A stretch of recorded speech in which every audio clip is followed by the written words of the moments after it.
கோலி talk Kollywood news. ஜில்லா படத்துக்கு தடை கேட்டு வழக்கு. விஜய் மோகன்லால் நடிச்ச ஜில்லா படம் நாளைக்கு ரிலீஸ் ஆகுது. இந்த நிலையில ஜில்லா படத்துக்கு தடை கேட்டு சௌமிதா ஸ்ரீ ஹார்ட்ஸ்ன்ற நிறுவனம் சிட்டி சிவில் கோர்ட்ல வழக்கு ஒன்று தாக்கல் செஞ்சிருக்கு.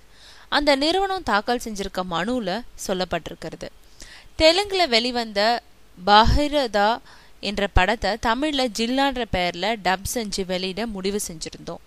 ஜில்லான்ற பெயரை தயாரிப்பாளர் கில்டில் 2008 பதிவு செஞ்சு அதுக்கான சான்றிதழை பெற்றிருக்கோம்.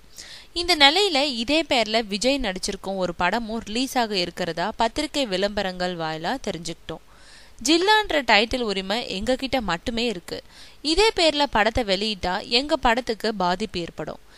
எனவே ஜில்லான தலைப்பை மாட்டாம படத்தை வெளியிட தடை விதிக்க வேண்டும்னு அந்த மனுல சொல்லப்பட்டிருக்கு. மனு மீதான விசாரணை ஜனவரி 9 நடக்குது.